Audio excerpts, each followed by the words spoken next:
ఆంధ్రప్రదేశ్ భారతీయ జనతా పార్టీలో కీలక నాయకుల మధ్య పచ్చగడ్డి వేస్తే బగ్గుమంటుందా? ప్రధానంగా ప్రస్తుత రాష్ట్ర అధ్యక్షురాలు పురంధేశ్వరి, అలాగే మాజీ చీఫ్ సోము వీర్రాజు, వీళ్ళిద్దరి మధ్య మొదటి నుంచి పొసగట్లేదు. వీళ్ళిద్దరి మధ్య ఏదో ఒక చాపక నీరుల గొడవ అయితే నడుస్తుందని, అది తాజాగా ఈ జిల్లా ఇన్ఛార్జీల నియామకం, జిల్లా అధ్యక్షుల ఎంపికలో అది బయటపడింది అనేది, ఒకరినొకరు మాటకు మాట మాట్లాడుకున్నారు అనేది. వాళ్ళు మాట్లాడుకున్న చిన్నదే అయినా దాని వెనక జరిగిన పరిణామాలు, జరుగుతున్న పరిస్థితులు ఇవన్నీ చూస్తూ ఉంటే కంప్లీట్గా పురంధేశ్వరి గారు బీజేపీలో అయితే ఉన్నారు, కానీ బీజేపీ అధ్యక్షురాలుగా ఉన్నారు, కానీ ఆమె మనసంతా కంప్లీట్గా టీడీపీ వైపే ఉంది, టీడీపీ కార్యకర్తలాగే వ్యవహరిస్తున్నారు అంటూ ఆ పార్టీ వాళ్ళే కొన్ని విమర్శలు చేయడం, ఆరోపణలు చేయడం. ఇప్పుడు అదే నేపథ్యంలో సోము వీర్రాజు వర్సెస్ పురంధేశ్వరి అన్నట్టుగా ఇలాగే ఉంటే ఇంకా ఆంధ్రప్రదేశ్ భారతీయ జనతా పార్టీ ఇంకా ఎప్పుడు బలోపేతం అవుతుంది, లేదంటే ఇంకా ఆమె అన్నట్టు ఆల్రెడీ అయిపోయింది కదా అని అన్నారట. ఇదే ఒక చర్చ అయితే నడుస్తుంది. ఇదే అంశం మీద చర్చించే ప్రయత్నం చేద్దాం. సార్, నిజంగా అంటే పురంధేశ్వరి గారు వచ్చిన తర్వాతే భారతీయ జనతా పార్టీ ఆంధ్రప్రదేశ్లో పరిస్థితుల్లో మార్పు అంటే అది బలోపేతం దిశగా కాదు, బలహీన దిశగా వెళ్ళిపోయిందా? సోము వీర్రాజు గారికి లేదంటే ఈవిడికి మధ్య నిజంగా ఆ వివాదాలు అనేది మొదటి నుంచి ఉన్నాయా, ఇప్పుడు బయటపడుతున్నాయా? మేబీ సాక్షి ట్రాప్ తప్పించి ఏముండదు అనుకుంటున్నా. భారతీయ జనతా పార్టీలో అంత పెద్ద ఇష్యూస్ చేసుకునే అంత సీనియర్ అనడం అయితే అది మాటకి మాటేమో ఆవిడేమీ దౌర్జన్యంగా ఏమనలా. పార్టీని బలోపేతం చేయాలని సహజంగానే అంటాడు ఎవడైనా సరే. మనం బలంగానే ఉన్నామని కామన్గానే చెప్తారు, బలంగా ఉన్నాం ఇంకా బలపడాలని చెప్తుంది ఆవిడైనా సరే. దీని రెండింటినీ కాస్త వక్రీకరించి కట్ చేసామనుకోండి, సోము వీర్రాజు పార్టీ బాగాలేదని చెప్పినట్టు ఆయన ఏం బాగాలేదని చెప్పలా. ఇప్పుడు కొత్తగా అధ్యక్షుడిగా ఎన్నికైంది, ఆవిడ ఎవరి పేరో సజెస్ట్ చేసిందట. 4-5 ప్రపోజల్స్ వస్తాయి పార్టీ అన్నాక. ఆ ప్రపోజల్స్లో అధ్యక్షురాలుగా ఆవిడ ఒక ప్రపోజ్ చేస్తే అధిష్టానం ఈయన చెప్పిన వాళ్ళకి ఇచ్చిందట. ఆ ప్రమాణ స్వీకారం సందర్భంగా దాంట్లో అటెండ్ అయినప్పుడు నువ్వు బాగా, నీకు అవకాశం లభించింది, బాగా చెయ్యయ్యా, పార్టీని బలోపేతం చెయ్యి అన్నాడట. ఈవిడ మాట్లాడేది ఏం మాట్లాడదు, రాష్ట్ర వ్యాప్తంగా పార్టీ బాగా బలపడ్డాం, మనం ఇంకా బలపడాలని చెప్తుంది. ఈ రెండు పరస్పర విరుద్ధం కాదు, రెండింటికి కలిపి చూస్తే ఇదిగా ఉంటుంది. మామూలుగా చూస్తే ఎవరి మాట ఆలదే, ఇద్దరి మాటలు నిజమే. పార్టీ బలం ఇంకా బలపడాల్సిన అవసరం చాలా ఉంది. జనసేన కంటే బలపడాలా, బీజేపీ కంటే తెలుగుదేశం కంటే బలపడాలా, వైసీపీ కంటే బలపడాలా. ఇది సోము వీర్రాజు ఉద్దేశం ఉంటుంది.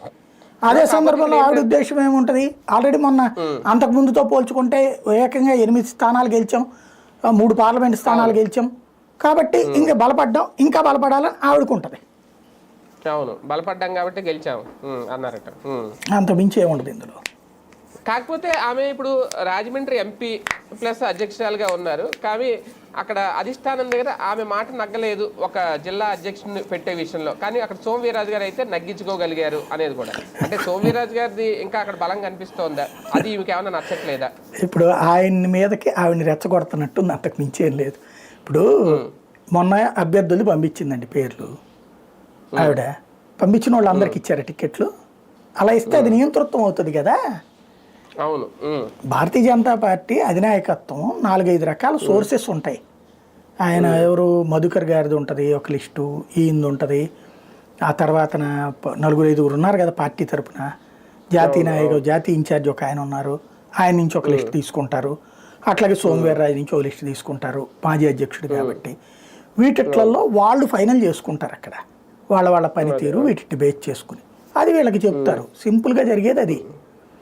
ఇందులో ఏదో బ్రహ్మాండం మొదలైపోయి ఆవిడికి ఇది అలే అందరూ ఆవిడ చెప్పిన మనుషులు ఇచ్చారు అనుకోండి, ఏమని చెప్తారు అప్పుడు, అమ్ముడు పోయింది పార్టీ, ఇదే ఆవిడకి ఇచ్చేసారు, ఆవిడ అమ్మి పడేసింది అందరికంటారు. క్రిందసారి ఏమన్నారు, ఎమ్మెల్యే సీట్లు అమ్ముకుంది, ఎంపీ సీట్లు అమ్ముకుంది అని ప్రచారం చేశారు అప్పుడు.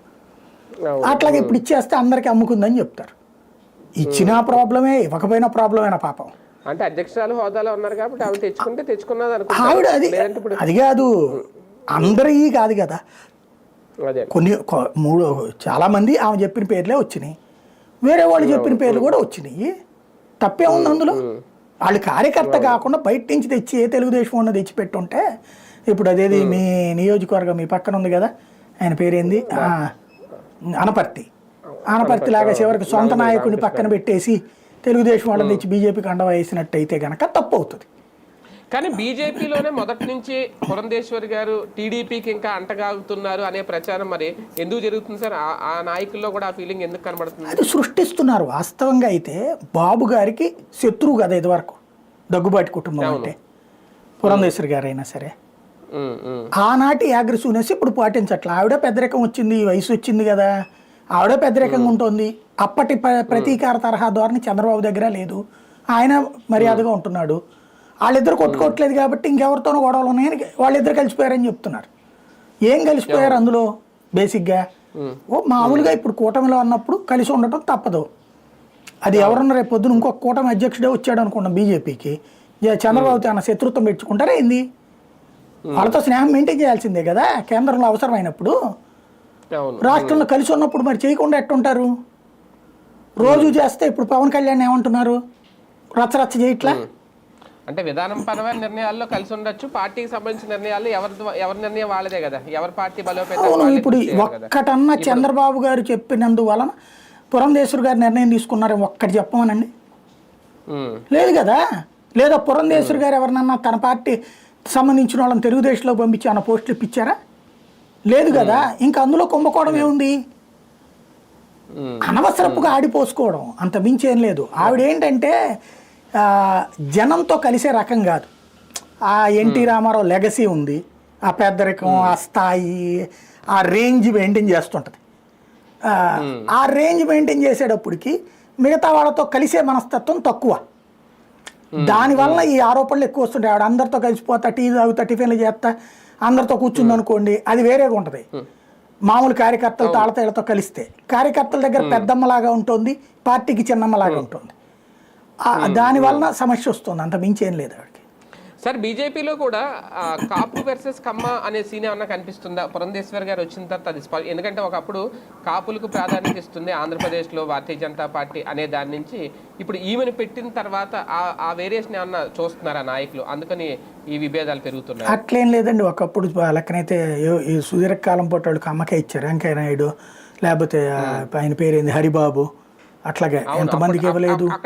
అదే అట్లాగా తర్వాత చూసుకున్నప్పుడు వచ్చేటప్పటికి లక్ష్మీనారాయణ, ఇది తర్వాత పవన్ కళ్యాణ్ వస్తున్నప్పుడు ఇంక పవన్ కళ్యాణ్తో మిత్రత్వం పెట్టుకున్నాక అటు కాపు ఇటు కాపు అన్నప్పుడు అదో సమస్య కదా. ఆ కాపులకు మళ్ళీ వీళ్ళు ఒక ఆల్టర్నేటివ్ ప్లాట్ఫామ్ కల్పించినట్టు అవుద్ది కదా. పవన్ కళ్యాణ్ సంతృప్తి పరచడం కోసం తీసినట్టున్నారు. 2 చోట్ల కూడా అంతే. ఆంధ్రాలో కాపుని సీఎం చేయాలనుకుంటుంది బీజేపీ, తెలంగాణలో బీసీని సీఎం చేయాలనుకుంటుంది. కాబట్టి అందులో భాగంగా పాలసీలు అక్కడ బండి సంజయ్ని పక్కన పెట్టారు. కాపు అయినట్టు ముందైతే 2 చోట్ల కాపు అనుకున్నారు. కాకపోతే కాపులు దాన్ని వెనకాల నిలబడాల. కాపు అంతకుముందే ఇచ్చినప్పుడు కన్నా లక్ష్మీనారాయణకి ఇచ్చినప్పుడు అప్పుడే కనుక బీజేపీని కాపులు అందరూ ఓన్ చేసుకున్నట్టు 2019లో 2 రాష్ట్రాల్లో కూడా ఖచ్చితంగా ఆ ఫార్ములా తీసుకునేది బీజేపీ. ఒకప్పుడు ఎందుకు కాపు స్టాండ్ తీసుకుంది? 1998లో కాపులు ఉన్న ఏరియాల్లోనే గెలిచింది అది. కాబట్టి అప్పటి నుంచి కాపు స్టాండ్ తీసుకుంటూ వచ్చింది. అది మధ్యలో కమ్మని పెట్టినా కూడా కాపుల్ని బలంగా నిలబెడుతూ వచ్చింది. కానీ ఎప్పుడైతే నువ్వు కాపులకి ప్రాధాన్యత ఇచ్చినా కూడా వీళ్ళు 2019లో ఏం గెలిపించలేదు బీజేపీ. కనీసం 2-3 సీట్లు గెలిపించి ఉంటే 2 రాష్ట్రాల్లో కలిపి కాపులు ఉన్నటువంటి ఏరియాల్లో అట్లాంటి చోట్ల గెలిపించి ఉన్నారనుకోండి, అప్పుడు కాపు సీఎం అని చెప్పి కథ నడిపించేది అదే. అక్కడ బండి సంజయ్, ఇక్కడ సోమవీర్రాజునే పెట్టేవాళ్ళు, లేకపోతే ఇంకొకళ్ళు పెట్టేవాళ్ళు కాపుల్ని. అప్పుడు కాపులకి సంబంధించి డిజోన్ చేసుకుంది పార్టీ. 2019 కన్నా ఉన్నాడు తర్వాత కదా సోమవీర్రాజు వచ్చింది. ఎలక్షన్స్ ముందు సోమవీర్రాజు లేడు. సోమవీర్రాజు కాదు, 2019కి కన్నా లక్ష్మీనారాయణ అప్పుడు వెళ్ళాడు ఎలక్షన్. 14కి ఆయన ఉన్నాడు, 19 టైంకి వచ్చాడు. అవును, 19 టైంకి 19 టైంలో ఆయనే ఉన్నారు. అప్పుడు ఇంకా వీళ్ళకి పడలేదు కదా, ఈయనకి వ్యతిరేకంగా అధిష్టారాన్ని కంప్లైంట్లు కూడా చేశారు సోమవీర్రాజు. అంటే అక్కడ మర్చిపోయి కన్నా లక్ష్మీనారాయణ 19లో లేడు అనుకుంటా అండి. కన్నా లక్ష్మీనారాయణ తర్వాత ఇచ్చినట్టున్నారు. లేడు కన్నా లక్ష్మీనారాయణ మీద ఇచ్చారు కంప్లైంట్ అప్పుడు. అవును, కన్నాన్ని తీసేసి తర్వాత సోమవీర్రాజు తీసుకున్నాడు. సోమవీర్రాజుని కరోనా టైంకి ముందు ఇచ్చారు రిక్రూట్మెంట్. అంతకుముందు కన్నానే, కన్నా చేతిలో ఓడిపోయిందనే కదా అప్పుడు రచ్చ. ఆయన మనుషులందరినీ పెట్టుకున్నాడని కదా అప్పుడు గొడవ అంతా కూడా. మొన్న ఎలక్షన్స్ ముందు వరకు ఆయన అంటే పురంధేశ్వరి ముందు వరకు ఆయన ఉన్నారు, సోమవీర్రాజు గారు ఉన్నారు. కానీ ఒకటి అంటే అధ్యక్షురాలని మార్చే ముందు కూడా ఇలాంటి పరిణామాలు ఏమైనా జరుగుతున్నాయా? రేపొద్దున్న పురంధేశ్వరి గారికి ఇంకా టర్మ్ కూడా అయిపోతుంది. అట్లాంటిది నాకు తెలిసి వీళ్ళిద్దరి మధ్యన ఏ గొడవ లేదండి. ఈగో ప్రాబ్లమ్స్ ఎవరి వాళ్ళకుంటాయి, అది ఉండదని నేను చెప్పను. ఇద్దరు ఈగోస్ ఎవరికి వాళ్ళకుంటాయి, కులపరమైన ఫీలింగులు కూడా ఇద్దరికి ఇంటర్నల్గా ఉంటాయి. కానీ రోడ్డు ఎక్కి అది కొట్టుకున్నారని నేను అనుకో. జరిగిన సంఘటన అయితే అది పెద్ద ఫ్లేరప్ చేసే సంఘటన కాదు, ఫోకస్ చేయాల్సిన అంశం కాదు. అది సహజ సిద్ధ అంశాన్ని అట్లా ఫోకస్ చేశారంతే, అంత మించేం లేదు. కాకపోతే బీజేపీ సైలెంట్గా ఉండడానికి ఇలాంటి విభేదాలే కారణం అనేది వస్తుంది కదా. అట్లేం లేదు. భారతీయ జనతా పార్టీకి ఇప్పుడు పెద్ద సమస్య ఉంటుంది. చంద్రబాబు మీద ఎట్లా వెళ్ళాలి? ఇప్పుడు ఏదైనా సరే ప్రతిపక్షాన్ని తిడుతూ కూర్చుంటానంటే జనం ఒప్పుకోరు కదా. అధికార పక్షం మీద దాడికి వెళ్ళాలా? అధికార పక్షంలో వీళ్ళే ఉన్నారు. ఇప్పుడు పవన్ కళ్యాణ్ లాంటి పాత్ర పోషించాలా లేదా అన్నది అధిష్టానం వీళ్ళకి క్లియరెన్స్ ఇస్తే చేస్తారు. అధిష్టానాన్ని అడిగే ధైర్యం వీళ్ళకి లేదు. ఆయన ప్రాంతీయ పార్టీ కాబట్టి ఆయన నిర్ణయం ఆయన అధిష్టానాన్ని అడిగే ధైర్యం వీళ్ళకి లేదు. అదే సందర్భంలో వీళ్ళకి నేరుగా గైడ్ చేసి ఎట్లా వెళ్ళండి అని చెప్పే ఉద్దేశం అధిష్టానానికి లేదు. ఆ కమ్యూనికేషన్ గ్యాప్ మొదటి నుంచి ఉంది. అందువల్లనే సమస్య ఇక్కడ. అంటే చీఫ్ మారితే ఆ మార్పు ఏమైనా కనిపిస్తుందా రేపొద్దున? నాయకులు వచ్చేవాళ్ళు కనుక అగ్రెసివ్ వాళ్ళు అయితే పార్టీ సస్టైన్ అవుతుందండి. లేదంటే ఈ 4 సంవత్సరాలు కూడా పార్టీ ఉందంటే ఉంది. నాకు తెలిసి పురంధేశ్వరి గారిని మళ్ళీ కంటిన్యూ చేద్దాం అనుకుంటున్నారన్న చర్చ కూడా నడుస్తుంది. ఎందుకంటే బాబు గారితో రేపో బాగానే ఉంది, ఎందుకు ప్రశాంతంగా ఉంటే పోలేదా, ప్రస్తుతానికి ఇప్పటికిప్పుడు ఏం ఎలక్షన్స్ కూడా లేవు కదా అనేటటువంటి.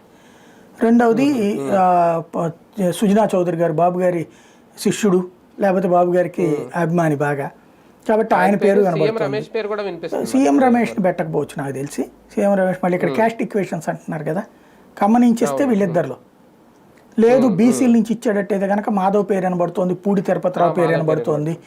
ఆ తర్వాత ఆయన పేరేంటి, పార్థసారథి, పార్థ డెంటల్, అదే మా ఆదోని ఎమ్మెల్యే అనుకుంటా, ఆయనది ఒక పేరు అనబడుతుంది. రెడ్ల నుంచి అయితే విష్ణువర్ధన్ రెడ్డి పేరు వినబడుతోంది. తర్వాత ఆయన భాస్కర్ రెడ్డి గుంటూరు జిల్లా ఆయన పేరు వినబడుతోంది. ఇట్లా ఎవరి లెక్కలు వాళ్ళకి వినబడుతున్నాయి. అంటే ఒక అగ్రెసివ్ లీడర్ అవసరం లేదా భారతీయ జనతా పార్టీకి? అది పార్టీ అధిష్టానాన్ని డిసైడ్ చేసుకోవాలి. ఇక్కడ అగ్రెసివ్ కావాలనుకుంటే కొన్ని సంఘర్షణలు వస్తాయి. అది జాతీయ స్థాయిలో నాయకత్వానికి కూడా సమస్య. ఆ అగ్రెసివ్నెస్ చూసాం. తర్వాత పురంధేశ్వరి గారు వచ్చిన తర్వాత అది కనిపించలేదు. ఆ లోటు అయితే కనిపిస్తుంది ఏపీ బీజేపీలో. మళ్ళీ అలాంటి వ్యక్తి అవసరం లేదా? అంటే ఇప్పుడు సోమవీర్రాజు అగ్రెసివ్నెస్ని వేరేగా నెగిటివ్గా పాపులర్ చేశారు కదా, ఆయన చంద్రబాబుకి వ్యతిరేకం చేశారు. కానీ నిత్యం ఆయన పార్టీని యాక్టివ్లో పెట్టారు. ఏదో టైంలో అది ఒక్కొక్కళ్ళు అది పార్టీ ఆలోచించుకోవాలి ఎట్లా చేస్తారని చూడాలి. ఇప్పుడైతే రైట్ చూద్దాం. మొత్తానికి పురంధేశ్వరి గారికి నిజంగా సోమవీర్రాజు గారికి మధ్య నిజంగా ఉందా కవర్, ఏదో వివాదం ఉందా లేదా, లేదంటే పైకి మాత్రం సాక్షి మాత్రం రాసుకొస్తుందా వాళ్ళిద్దరి మధ్య? ఏది ఏమైనా త్వరలో బీజేపీలో కొన్ని మార్పులు ఉండబోతున్నాయనే సంకేతాలు కనిపిస్తున్నాయనేది, అవి ఎలా ఉండబోతాయి, ఎవరు వస్తారు, కొత్త అధ్యక్షులు, ఇవన్నీ వేచి చూడాల్సిన అంశం.